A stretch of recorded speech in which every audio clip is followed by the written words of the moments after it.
Hello all you beautiful people out there, what is going on? This is your friend Britik coming at you fast with some Predecessor closed alpha gameplay version 0.01, the very first version.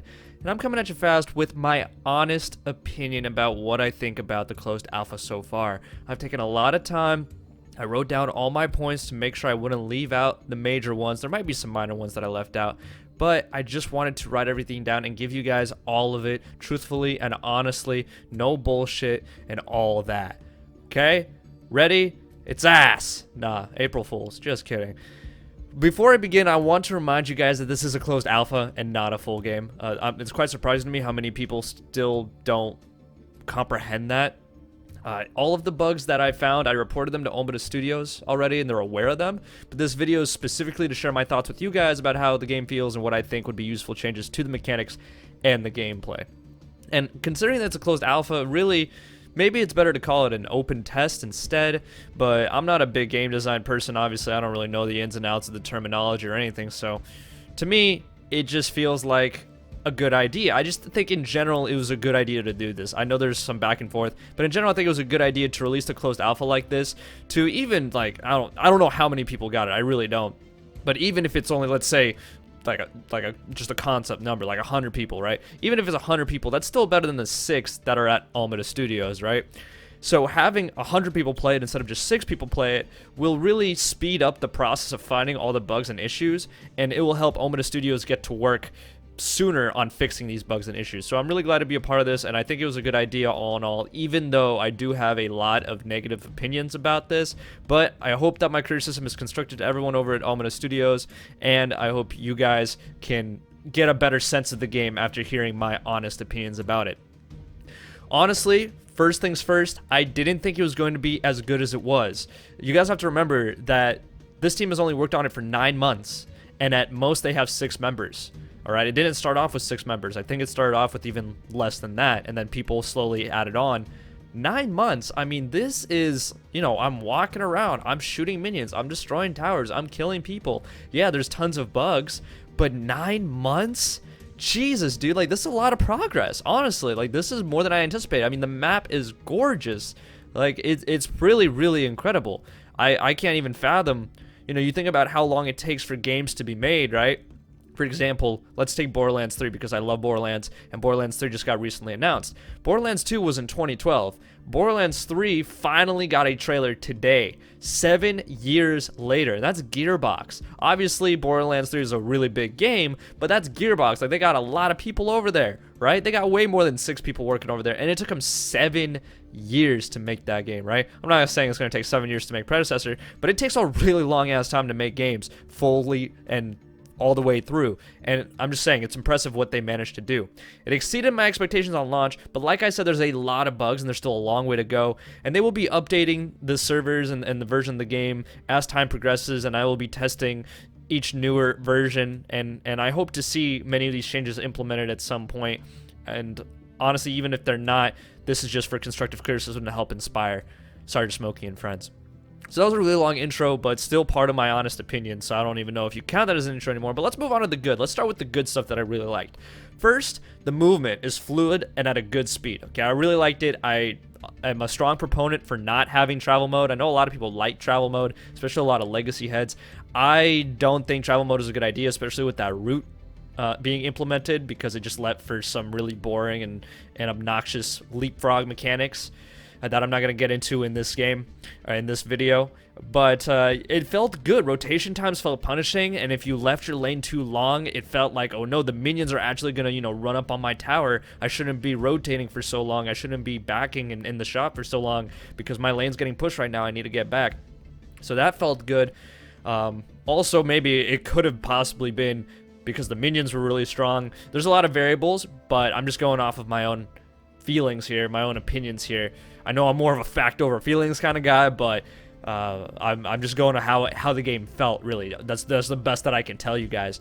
The map is gorgeous. That's another good thing. The audio is really good too, except for the sound of the footsteps. I know a lot of people complain about the footsteps. Obviously, the footsteps are really loud and obnoxious. That needs to be toned down, but the sounds like Sevarog Subjugate, gadgets, auto attacks, and Tesla Dome and all that stuff sounds really good. The sounds are doing a great job there for, making it feel like you're in that environment. It definitely feels like Paragon. It felt good to move around as Sevarog again. It felt good to throw down mines as Murdoch again. It does give me that nostalgic feel of Paragon, especially playing it back on Legacy. This map is very, very similar to Legacy, except for the jungle, and even that is very, very similar as well. Just really good, just really good nostalgic feels. It was hindered by the bad stuff that I'll get to, but overall, really good nostalgic feel. The simple item system is a good start. I do like, it's simple, right? You buy stuff, you sell it back for a little bit less, so you lose some money, but if you want to make that decision, you have to commit to it. It entices good and smart planning and strategic planning and gameplay, and I really do appreciate that. I do enjoy that, and I think with the introduction of more items and maybe some filters that you can add to the shop to make it easier to buy items, not just have it offensive, defensive, which they already do have that kind of stuff, but also maybe have like a set limit to how expensive you want the item to be or whatever. Just little things like that, but obviously that's going to come way later. But overall, the item system does feel good. It's simple, but it's still fun, right? It's very intuitive, very easy to pick up. You just drag, drop, use it, go, boom, great. And then you just build up your gold and buy stronger cards and win the game. Towers. Oh, yes. Towers actually deal damage, and they shoot kind of fast, too. So if you're not building tanky and you dive a tower, you're pretty much going to die, especially if you get stunned underneath the tower. There's no heroes in the closed alpha yet that stun. Sevarog does subjugate, but it's really hard to land that subjugate due to some issues that I'll explain here in a second. So I never found myself stunned under a tower, but towers kill you in 2 or 3 shots. Especially early game, they kill you right away. That's not to mention the damage you'll be taking from the enemy team. Again, that's not to mention if you get stunned. So if you're not building tanky, you won't be able to survive towers. If you are building tanky, you will be able to survive towers, which I really do appreciate that. And it's not a ridiculous amount of survivability, right? Like Greystone or Rampage, I don't think. I think there will be some proper balance, especially as more heroes get introduced, like Greystone and Rampage. They can balance appropriately to fit that and to really get a good sense and narrow down the values on how much damage the towers should do. But towers are in a good spot, at least initially, for now. And then here's the last good thing that kind of transitions into the bad thing. So the minions deal a lot of damage, which is really important early game. Like, they didn't do much damage on Monolith. They do plenty of damage here. They do plenty of damage. In fact, most of my strategy has been fighting people in waves and trying to clear their minions faster than they can clear mine. So their minions aren't shooting at me anymore because they're dead, but mine are shooting at them, because honestly, minions do so much damage, and I really do appreciate that, because that's how MOBA should be. You have to play it strategically like that. However, another thing about it is that their pathing, as you guys can see here in the video, was pretty sporadic and unpredictable. They would pause at random moments. They would run diagonally at certain moments. When entering the tower, they would pause. And the biggest pet peeve of mine was they would target you even if you were behind your own minions. They would still prioritize you as the target. You would have to be really far away from them for them to lock onto your minions first, and then you would have to run up and kill them, which was really unfortunate as a melee hero, because you missed out on farm, you missed out on last hits, because obviously you don't want to be sitting there tanking the minion fire the whole time, especially when they do so much damage, because it adds up. So that was a really annoying thing, and that's kind of where the bad part starts to trickle in. So there were some bad stuff. Aside from the bugs, there were some bugs like potions weren't working, the minion pathing, like I said, was going crazy. There were wrong minion values. For example, the jungle camps were not given as much XP and CP as they should have, so you basically couldn't jungle and keep up with the same levels. But I know they're fixing that very soon. So there are a lot of bugs and stuff that I've already reported to Omega Studios that they're working on right now. They're not worth mentioning. I kind of want to mention some other not so bug related issues, in my opinion. So the number one thing that really turned me off, like this really put a damper on things, was the latency. And latency was a number one issue. Every time I shot an auto attack, every time I used an ability and I waited for the reticle to pop up, it felt like there was a half-second delay to even sometimes a second delay between pressing the left mouse button and seeing Murdoch's auto attack fire out of his rifle.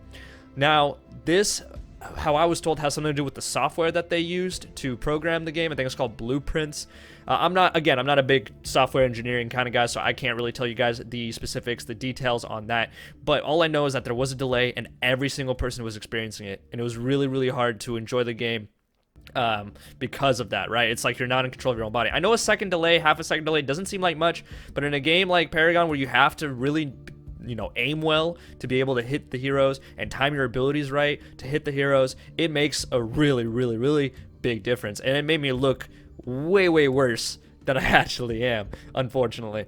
But that was a really big thing. Another thing that I noticed, and I know they're gonna try and fix this as well, is that there was no animation canceling. And what I mean by this is that, for example, you know Sevarog, right? You can auto attack with Sevarog, then use his Soul Siphon right away, and then auto attack right away. This is how you were able to do it in Paragon. And you could just do a really quick 3-hit combo. Auto attack, Soul Siphon, auto attack, without interruption, right? As soon as the hit landed, boom, you're Soul Siphoning, boom, you're auto attacking. Same thing, for example, when he used this Colossal Blow to knock someone up into the air, knock them away, and then right when they landed, you could use Subjugate and root them and kind of just do it before they could even move. You can't do that right now as it stands because you have to wait for the entire animation of Sevarog's Colossal Blow to go through. That means you have to wait for him to swing the entirety of his hammer before you can even activate Subjugate's Reticle, and then you still have to press left click to use it, and all of that is delayed, which means that by the time they land on the ground, you have just only clicked E and you see the reticle of Subjugate. So that, again, these little seconds do matter. You can't do the same combos as you used to, especially combos that made the heroes as good as they were, and that was a really big issue as well. So they definitely need to fix that as soon as possible.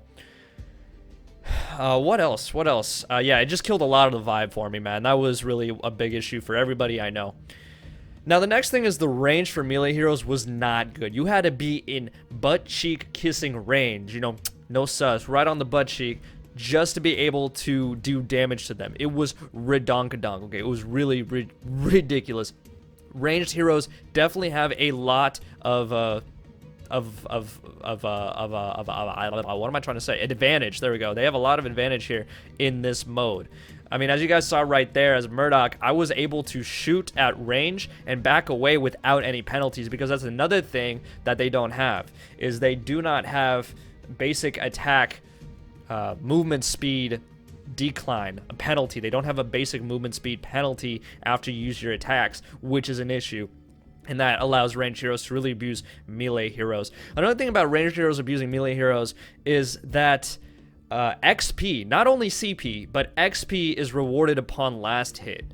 So you would only get 100% of the XP from a minion if you get the last hit on the minion. If you don't get the last hit on the minion, you get way less XP and way less CP. I understand the CP part, fine, but the XP part is really bad, because if you have a solo lane situation where you have a ranged hero like Morigesh fighting a melee hero like Feng Mao, Morigesh can 100% of the time out-level Feng Mao because she can bully the hell out of him due to the range, okay? She can bully the hell out of him, and she could still get those last hits because she's at range, whereas Feng Mao has to make himself vulnerable and go in to get the last hit, and then he takes more damage, and then he needs to back more. So anyways, ranged heroes have an innate advantage in that situation when versing melee heroes. So I really don't like the fact that experience is also on last hit, on last hit secure. I think XP should just be the same no matter what happens, and it should only be kept to CP or gold as the last hit bonus, as the currency, as it was in Paragon, right? So yeah, so the range on the melee attacks was bad, especially when people were running circles around you, mixed with the latency, mixed with the ping from the servers. It just made it really hard to play melee heroes in general.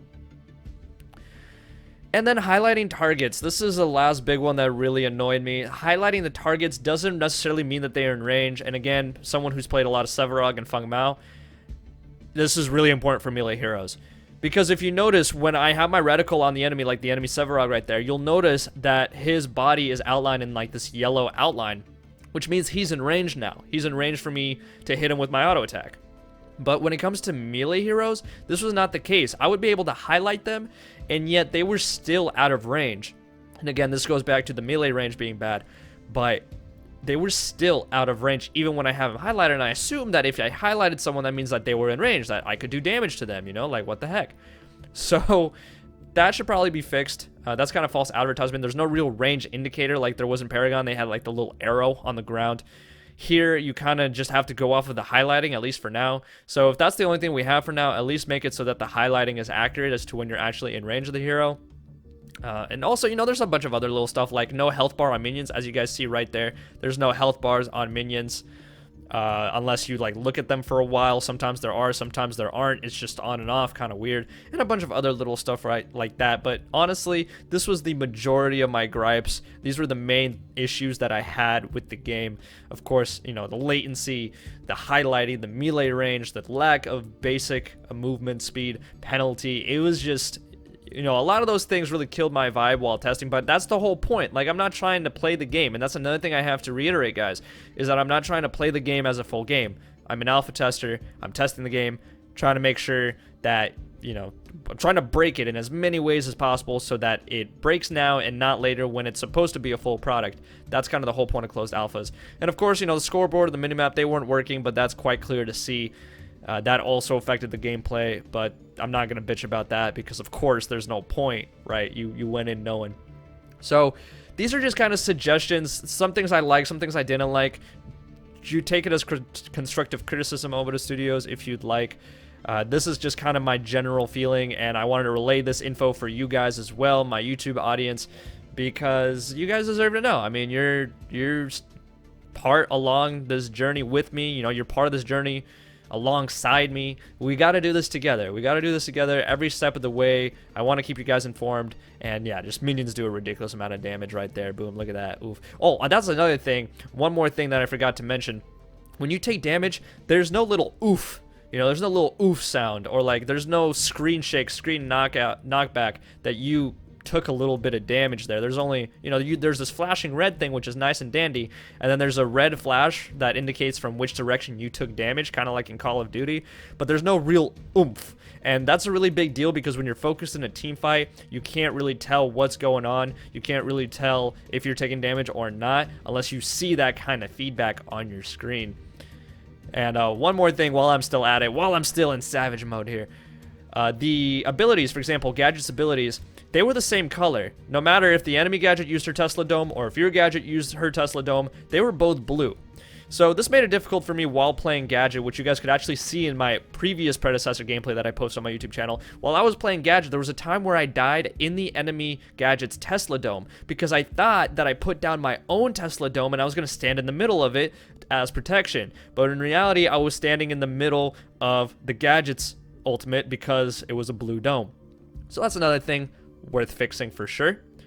And yeah, that's about it. I think that takes care for my list. So let me know what you guys think about these points that I made. Again, try not to be super duper harsh. You guys know me. I'm super honest. I call things out as I see them, but there's no point in being super duper harsh about the game right now because it's not a game yet. It's a closed alpha. It's literally in testing phases right now. There's no real point to talk shit about it. You just have to be constructive and patient. So guys, understand this, please. If it's not your cup of tea, it's not your cup of tea. You don't have to worry about it. Okay, just wait for core, see what they come out with, and then make up your minds. But for right now, it's way better being able to do something, being able to feel involved in the community like Predecessor has allowed us to.